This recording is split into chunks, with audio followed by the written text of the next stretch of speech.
A Crimeia era como uma fortaleza imune a qualquer ataque. A Rússia havia transformado esses territórios em um baluarte com S-400 Pantsir Red Stor. Então é isso. O escudo aéreo estratégico da Rússia está agora em ruínas. A linha de defesa maciça que se estendia de Saratov à Crimeia colapsou. Agora, este tremor violento, que vem se intensificando há dias e atingiu seu pico em 21 de fevereiro, avança de forma imparável diretamente em direção à ponte de Kerch.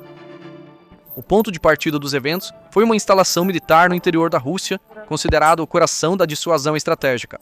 Esta enorme instalação, localizada a centenas de quilômetros dentro da fronteira ucraniana, há muito tempo era considerada intocável. Imagens compartilhadas nas redes sociais mostram claramente pessoas tomadas pelo horror e pânico. Então é isso. Relatórios e dados de satélite indicam que a rede de defesa aérea da base foi violada e a frota de bombardeiros estratégicos no interior foi diretamente alvo. De acordo com detalhes refletidos em canais de inteligência, no momento do ataque, uma aeronave Tu-95MS e uma Tu-160 pertencentes à base aérea de Ukrainka estavam na pista. No entanto, as explosões na base de Engels foram apenas a primeira fase de uma operação muito maior e mais complexa. Enquanto essas ondas de choque eram sentidas no norte, a península da Crimeia na frente sul tornou-se o centro de uma operação de destruição sistemática. Os ativos militares russos nos territórios ocupados formaram uma rede crítica para assegurar o controle sobre o Mar Negro. No entanto, as forças ucranianas começaram a desmantelar essa rede ponto por ponto. Na noite de 21 de fevereiro, as forças ucranianas visaram sistematicamente aeronaves russas, navios de patrulha de fronteira e unidades de artilharia na Crimeia. Perto da cidade de Inkerman, 2 navios de patrulha de fronteira da classe Projeto 22460 Okhotnik, os olhos da Rússia no mar, foram atingidos com sucesso. Imagens de câmera de drone divulgadas pelo Estado-Maior-Geral da Ucrânia registraram essas aeronaves críticas e navios de patrulha sendo claramente atingidos em bancos de dados OSINT. As embarcações da classe Okhotnik não são simples barcos de patrulha. Com seus sensores avançados e sistemas de radar, elas servem como um escudo de alerta antecipado contra veículos de superfície não tripulados, USVs, que possam se aproximar do mar. Além das funções de patrulha de fronteira, eles atuam como os olhos e ouvidos da frota. A perda desses navios é um grande golpe que cega a consciência situacional da Marinha Russa no mar. No ar, a situação pinta um quadro ainda mais sombrio para a Marinha. 2 aviões anfíbios B-12, localizados nas instalações da fábrica de reparação de aeronaves de Yevpatoria, também estavam entre os alvos desta operação coordenada.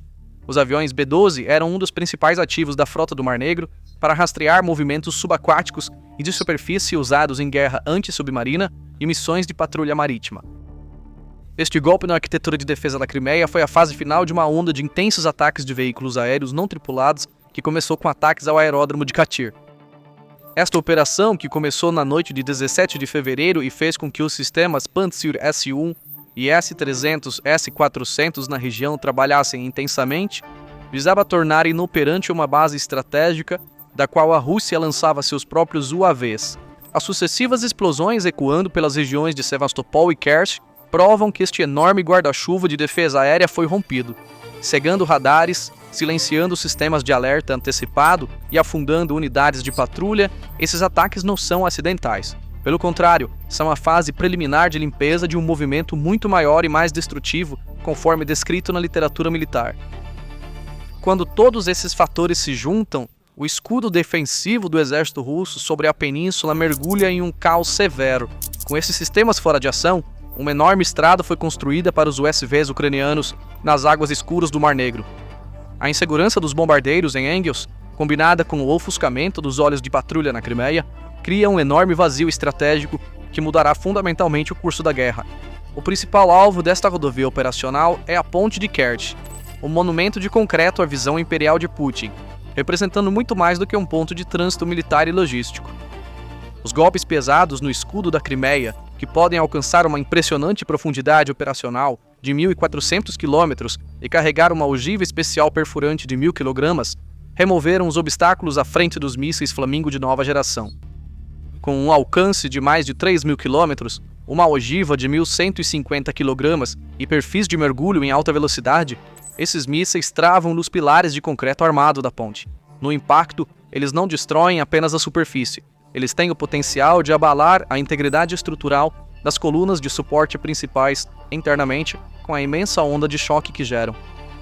O verdadeiro perigo que acompanha essa força destrutiva no céu, vinda das águas escuras do Mar Negro, é o veículo naval não tripulado Toloka-1000, que abriga um poder destrutivo capaz de afundar estruturas principais com sua ogiva massiva de 5.100 kg. De acordo com o principal cenário considerado pelos estrategistas militares, em uma onda de ataques em camadas e sistemática, sincronizando mísseis Flamingo perfurantes de armadura aerotransportados e drones Toloka de alta tonelagem debaixo d'água, a ponte de Kerch, apesar de ser uma das estruturas mais fortemente guardadas do mundo, deixa de ser uma fortaleza inexpugnável e enfrenta uma alta probabilidade de ser levada a um estado de estrangulamento. Sustentar danos de longo prazo e difíceis de reparar é um cenário altamente plausível. Flamingo e Toloka estão agora travados na ponte de Kerch, sem uma rede de radar para detectá-los ou um guarda-chuva de defesa aérea para detê-los. A ponte de Kerch não é apenas um amontoado de concreto e aço de 19 quilômetros. Sem esta ponte, a Crimeia é geograficamente apenas uma ilha comum. No entanto, a estrutura dupla da ponte, servindo tanto como ligação rodoviária quanto ferroviária, torna-a indispensável para o exército russo. Tanques, veículos blindados, sistemas de artilharia, munição, combustível e comida. Mais de 80% de tudo que alimenta a máquina de guerra na Crimeia é transportado por esta linha ferroviária. A destruição permanente desta ponte significaria o sufocamento de toda a presença militar russa na Crimeia. Contra um alvo maciço e reforçado como a ponte de Kerch, esses mísseis podem ser programados para atingir os pontos mais fracos da ponte, as colunas de suporte de concreto ou os cabos de suspensão. Em 8 de outubro de 2022, uma explosão de caminhão colapsou parcialmente a estrada. As imagens permaneceram gravadas na memória por muito tempo. Moscou reparou a ponte, reabriu rapidamente para o tráfego e tentou manter viva a narrativa de invulnerabilidade. Então, em 17 de julho de 2023, drones marítimos atacaram, abrindo novas fissuras na estrada da ponte. Em junho de 2025, o primeiro ataque subaquático bem-sucedido na ponte foi realizado. A Ucrânia realizou esses ataques usando armas de seu arsenal. Quando Kerch está fora de serviço, a principal linha de abastecimento da Crimeia é forçada a depender do corredor terrestre vindo do norte. Esta linha é uma artéria longa e fraca que passa por Melitopol-Tokmak e se conecta à faixa costeira de Mariupol. Esta artéria tem sido gradualmente pressionada pela Ucrânia desde 2023 e tornou-se ainda mais frágil com o aumento dos ataques profundos de 2024 a 2025. O silêncio da ponte significa que trens e petroleiros estão confinados a outro estreito. Quando esse estreito entra no alcance de sistemas como Flamingo, HIMARS, Scalp e Edge, a península descrita como uma fortaleza instantaneamente se transforma em uma ilha de abastecimento. E ilhas de abastecimento são isoladas tanto no mar quanto em terra. Moscou sabe disso. Além disso, a Rússia está lutando não apenas para encontrar uma rota de transporte, mas também os veículos e o combustível para realizá-la. Entre 2024 e 2025, os ataques da Ucrânia a refinarias e instalações de armazenamento desencadearam uma crise de gasolina e diesel no mercado interno. Esta escassez de energia afetou não apenas a vida civil, mas também os envios militares. Os ataques de longo alcance da Ucrânia desativaram válvulas de refinarias, pontos de cruzamento de oleodutos e áreas de armazenamento com ataques de precisão. Isso reduziu criticamente a mobilidade das unidades motorizadas que a Rússia usa em sua mobilização. Se em tal ambiente a ponte de Kerch for atingida novamente e ficar inoperante por um longo tempo, a estrutura militar na Crimeia deixará de ser uma península e efetivamente se tornará uma ilha de abastecimento. E como qualquer ilha isolada em terra, primeiro colapsará moralmente e depois se tornará um fardo estratégico. Neste ponto, manter as guarnições lá se torna um risco que carrega a responsabilidade de alimentá-las. Porque cortar a linha ferroviária significa que, como alternativa, centenas de caminhões teriam que viajar por dias em estradas estreitas. Isso interrompe o ritmo de munição, combustível e reforços chegando à linha de frente. Este ritmo é o sistema nervoso da guerra. Quando o ritmo do fogo é interrompido, a intensidade cai. Quando a intensidade cai, as posições ficam silenciosas. O silêncio corrói a linha de defesa. No final desta cadeia, a estrutura militar de aproximadamente 100 mil pessoas na Crimeia enfrenta o risco de desmoronar tanto moral quanto fisicamente dentro de um círculo cada vez mais estreito. Falhas táticas no campo de batalha causaram um grande tumulto a portas fechadas no Kremlin. A perda de ativos estratégicos um por um A evaporação do controle sobre o Mar Negro e a espada cada vez mais pesada pendendo sobre a ponte de Kerch substituíram os cálculos racionais na liderança russa por pânico cego. A administração de Moscou está em pânico. A incapacidade do exército de fornecer uma resposta militar significativa às operações de profundidade estratégica da Ucrânia está empurrando-os para um ciclo desesperado de retaliação. Esse desespero se transformou em um jogo geopolítico perigoso, visando não apenas as cidades ucranianas, mas também os equilíbrios econômicos globais e o capital internacional diretamente. Do fronte doméstico, as repercussões desta situação são ainda mais devastadoras.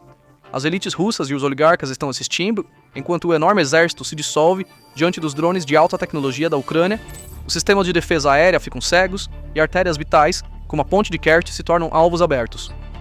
Vendo que o Kremlin perdeu toda a racionalidade a ponto de bombardear fábricas de chocolate para encobrir suas fraquezas militares, a confiança entre esses centros de poder está se erodindo rapidamente.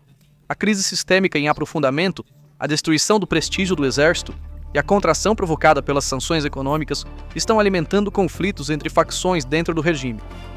Agora, não há apenas um impasse militar nas linhas de frente, mas também uma atmosfera incontrolável de pânico se espalhando por todos os níveis do Estado. O colapso do escudo defensivo na Crimeia abre caminho para o planejamento de novas rotas de fuga entre as elites e a decadência interna do sistema. E assim, a profundidade estratégica da Rússia agora não passa de um mito. As aeronaves bombardeiras em chamas na base de Engels e os navios de patrulha afundando na costa da Crimeia são os últimos pregos no caixão da hegemonia de Moscou no Mar Negro. Os escudos caíram, os radares silenciaram e o caminho para a ponte de Kerch está aberto para os mísseis Flamingo com sua enorme capacidade destrutiva. A retaliação desesperada do Kremlin visando edifícios civis e fábricas americanas não só falha em deter esta derrota histórica, mas apenas confirma a falência estratégica de Putin. A ilusão acabou. As águas do Mar Negro são agora um cemitério para a frota russa, e o céu é uma ameaça inevitável para um exército escondido em seu próprio castelo. A guerra está mergulhando em suas próprias profundezas a uma velocidade que o Kremlin não pode controlar. Os escudos caíram, corações foram atingidos. Agora todos os caminhos levam a esse grande alvo final, Kerch. E neste caminho, não há retorno para a Rússia, apenas um colapso iminente e pesado. Então, quais são seus pensamentos sobre este assunto? Por favor, compartilhe suas opiniões nos comentários. Para se manter informado sobre as análises especiais da PPR Global, inscreva-se em nosso canal e não se esqueça de ativar as notificações. Obrigado por nos escolher.